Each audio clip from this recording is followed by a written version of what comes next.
కాంగ్రెస్ ప్రభుత్వం ఏర్పడి 18 నెలలు పూర్తయిన రాష్ట్రంలో 6 గ్యారెంటీల అమలు కాలేదన్నారు బీజేపీ నేతలు. ప్రజలకిచ్చిన హామీలను నెరవేర్చడంలో విఫలమయ్యారని విమర్శించారు. ప్రభుత్వానికి చిత్తశుద్ధి ఉంటే స్థానిక సంస్థల ఎన్నికలు నిర్వహించాలని డిమాండ్ చేశారు. కాళేశ్వరం ప్రాజెక్టు పేరుతో వేల కోట్లు దోచుకున్న కేసీఆర్ను వదిలిపెట్టే ప్రసక్తే లేదన్నారు బీజేపీ లీడర్స్.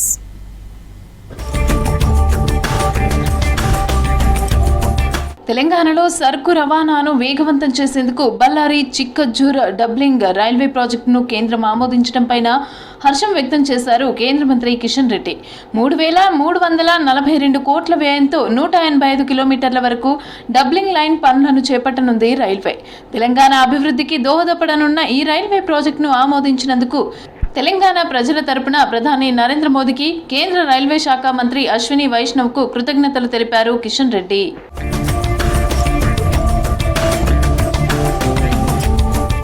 పదేళ్లు పాలించిన బీఆర్ఎస్ ప్రభుత్వం దోచుకోవడం తప్ప ప్రజలకు చేసిందేమీ లేదని అన్నారు బీజేపీ ఎంపీ రఘునందన్ రావు.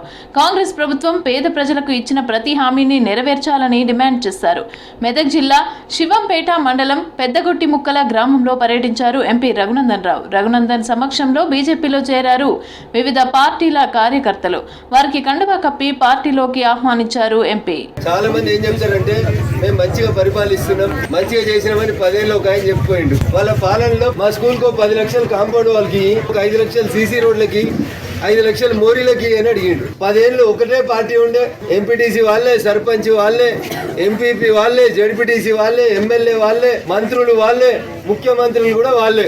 గోటిముక్కులకు అయితే బస్సు వస్తలేదని చెప్పి వచ్చేటప్పుడు చాలా మంది మాకు బస్సు అయితే ఇప్పిస్తారు అని చెప్తున్నారు. రాష్ట్రంలో స్థానిక సంస్థల ఎన్నికలను కాంగ్రెస్ ప్రభుత్వం నిర్వీర్యం చేసిందన్నారు మాజీ ఎంపీ బూర నరసయ్య గౌడ్. 18 నెలల నుంచి సీఎం రేవంత్ మంత్రులు కలిసి ప్రజల చెవిలో పూలు పెడుతూనే ఉన్నారని విమర్శించారు. బేషరతుగా స్థానిక సంస్థల ఎన్నికలు నిర్వహించాలని డిమాండ్ చేస్తున్నామని అన్నారు బూర నరసయ్య.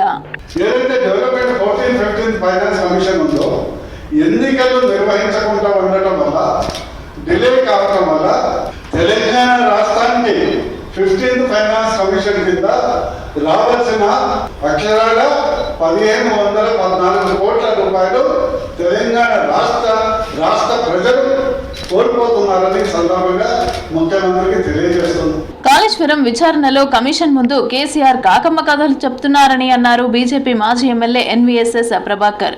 రాజకీయ ప్రయోజనం కోసమే మేడిగడ్డకు మార్చారని ఆరోపించారు. ఒక ప్రాజెక్టు అంచనాలు ఇన్నిసార్లు మార్చిన చరిత్ర దేశంలో ఎక్కడా లేదని విమర్శించారు. కాళేశ్వరం ప్రాజెక్టులో అవినీతి ఒక్కొక్కటి బయటపడుతుందని, ఈ విషయంలో కేసీఆర్ ను బీజేపీ వదిలిపెట్టదని అన్నారు ప్రభాకర్. క్యాబినెట్ మొత్తంగా దాచుకున్నాం అని చెప్పడం కొరకు చేసినటువంటి ప్రయత్నమా అని చెప్పని బీజేపీ సూటిగా అడుగుతా ఉన్నది. తమ్మిడిహట్టి నుంచి మేడిగడ్డకి మార్చడం అనేది ముమ్మాటికి రాజకీయ పరమైనటువంటి నిర్ణయమే అని చెప్పని భారతీయ జనతా పార్టీ భావిస్తూ ఉంది, అభిప్రాయపడతా ఉన్నది. ఈ యొక్క అంశాన్ని మళ్ళా లైవ్ లో ఉంచదలుచుకుందని చెప్పని నేను పేర్కొంటున్నాను. ఓబీసీల రిజర్వేషన్లు పెంచేందుకు రాష్ట్ర ప్రభుత్వానికి సర్వ హక్కులు ఉన్నాయన్నారు బీజేపీ నేతలు. కాంగ్రెస్ ప్రభుత్వానికి నీతి నిజాయితీ ఉంటే కుల సర్వేను పబ్లిష్ చేయాలని డిమాండ్ చేశారు.